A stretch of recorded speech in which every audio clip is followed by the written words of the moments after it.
We have earlier discussed about periodontal pathogenesis. Now I'm going to discuss about innate immunity.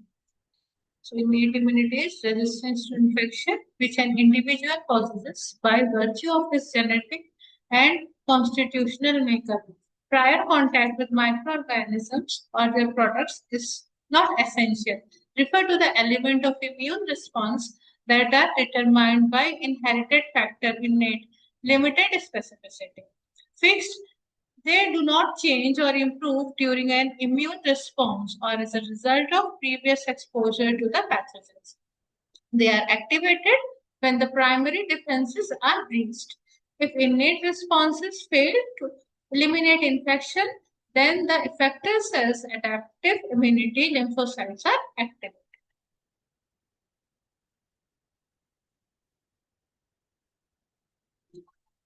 Saliva. Saliva secreted from three major salivary glands as well as from numerous minor glands has an important role in maintaining oral health.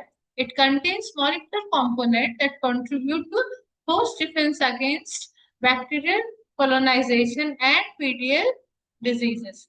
These components include three factors. Those are molecules that non-specifically inhibit the plaque formation, that inhibit specific virulence factors, example histines that neutralizes lipopolysaccharide and that inhibit back cell growth and induce cell death. Then saliva also contains IgA to PDL pathogens that target specific antigens and inhibit bacterial adherence. Epithelial tissues. These are main initial site of interaction between plaque bacteria and host.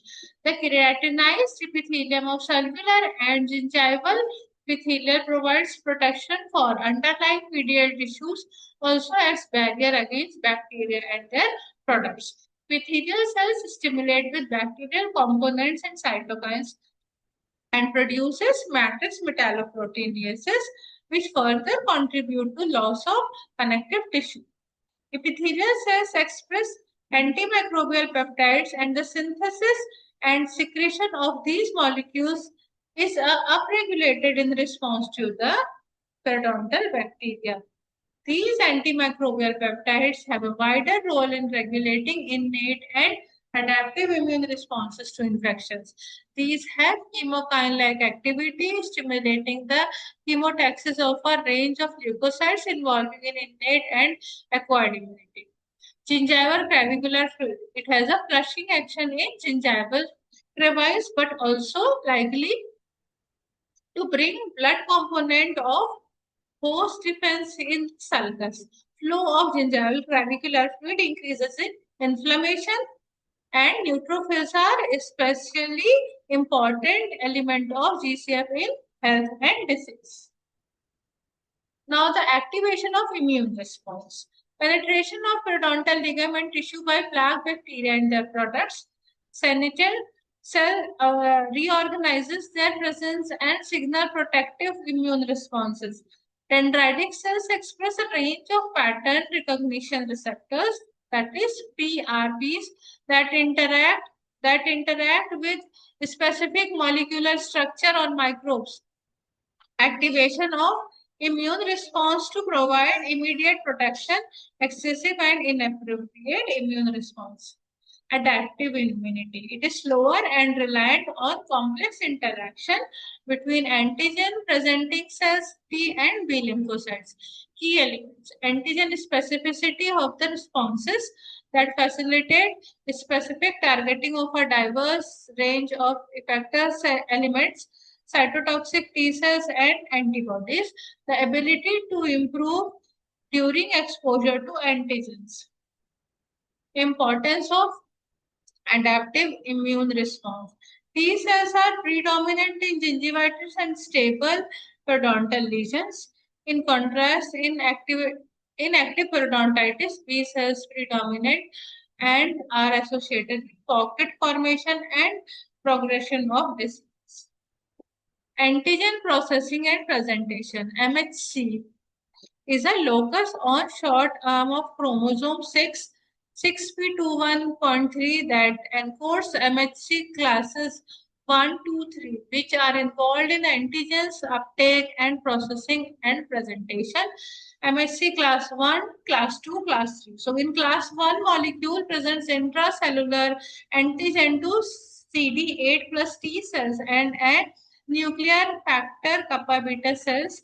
MHC class 2 molecules present extracellular antigens to CD4 plus T cells. MSC class 3 molecules include complement factors B, C2 and 4, C4. Antigen presenting cells includes B cells, macrophages, dermal dendrite cells, and Langerhans cells. These cells naturally express MHC2 molecules to activate the specific receptor T cells, generate antigen-specific immune responses to periodontal pathogens. Now the chemotaxis and the killing cells. So this is the diagrammatic representation for the sick.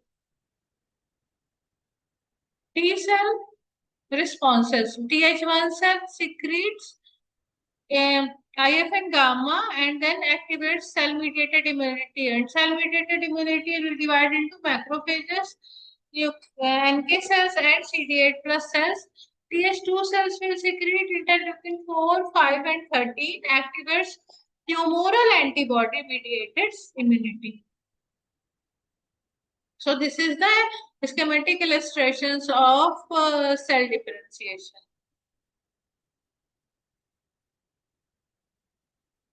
Now the B cell responses and the antibodies. Specific antibodies are produced in response to increase in bacterial challenge in periodontal diseases. Endpoint of B cell activation. Higher level in GCF and these are produced locally by plasma cells in the periodontal tissues. And antibodies to periodontal pathogens are primarily IgG with few IgM and or IgA type produced. Concept of host susceptibility. So, in host susceptibility,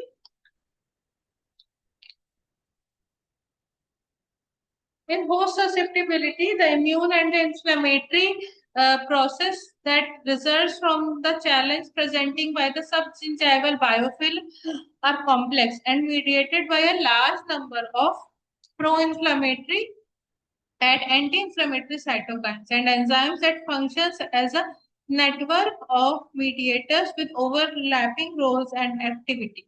The immune responses to the bacterial challenge do not occur in isolation but rather takes place in context of other hosts and environmental factors that influence these responses and thereby determine the progression of a disease.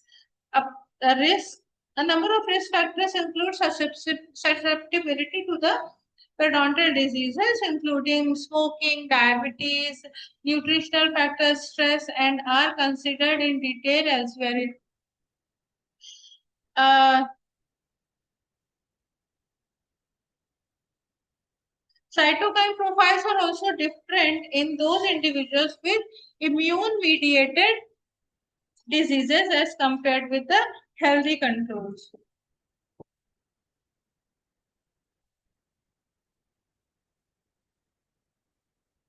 So dose response curve, a certain level of bacterial challenge results in the moderate release of inflammatory mediators which together with infiltrating defenses have a protective role in eliminating bacteria in the sulcus and do not trigger the periodontal disease breakdown.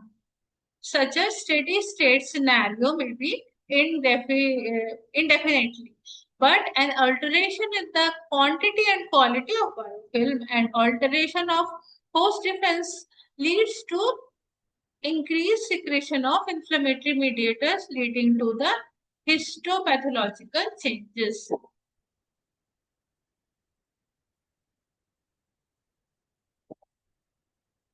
So this is a curve for the bacterial challenge in inflammatory response characteristics in relation with the threshold for the periodontitis.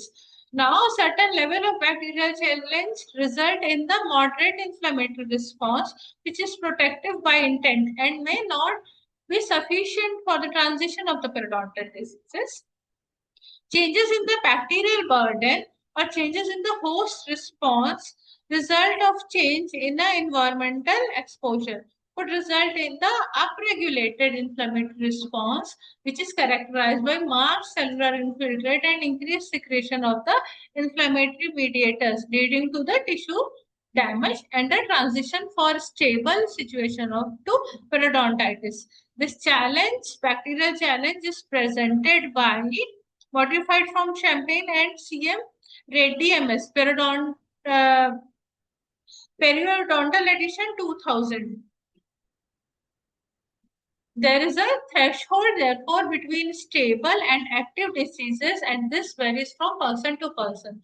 A dose response curve for any individual can shift to left or right according to the environmental changes. A shift to the left would result in increase in quantities of inflammatory mediators produced for a given bacterial challenge and potentially an exacerbation of disease. A shift to right will have an opposite effect. In all cases, an increase in the lipopolysaccharide challenge would have tendency to increase the production of inflammatory mediators, which may tip the site from stable to a progressive periodontal lesion.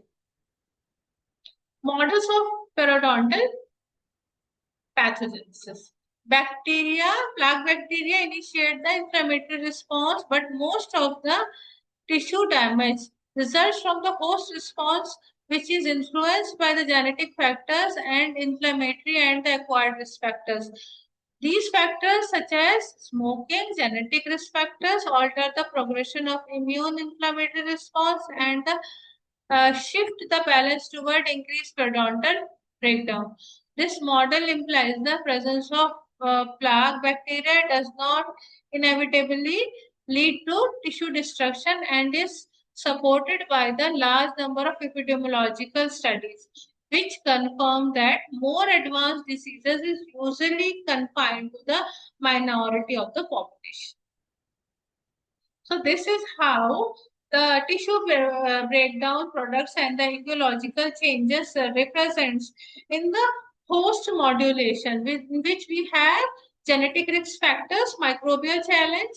Microbial challenge, it is like antibody, polymorphonuclear leukocytes, antigens, lipopolysaccharides, and other virulence factors, and the host immune inflammatory responses, which is dependent on our cytokines, prostanoids, and matrix metalloproteinases, and further into connective tissue and bone metabolism and clinical signs of the diseases, environmental and acquired risk factors, tissue breakdown products, and ecological changes.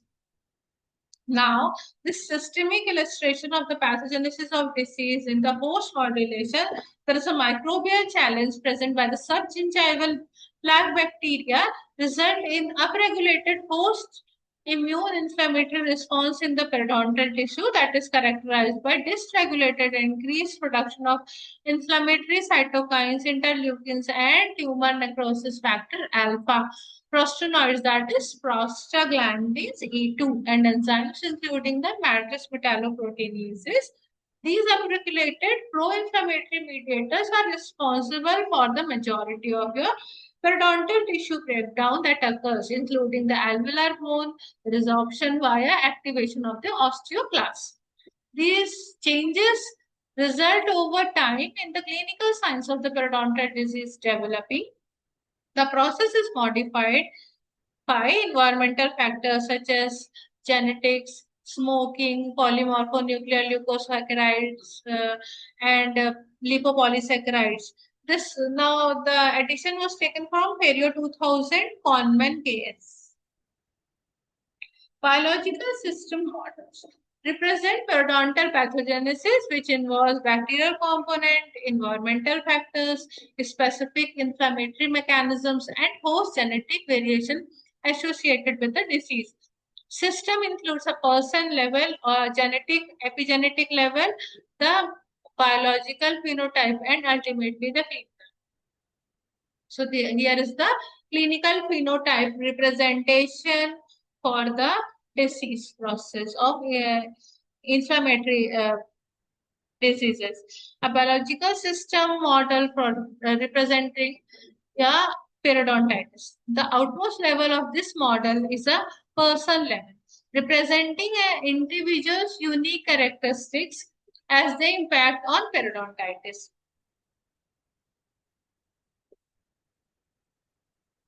So the references are from Carranza Clinical Periodontology, 11th edition, uh, Periodontal 2000, Orban's Oral Histology and Embryology, 12th edition, and Octa Odontal Scan, 65.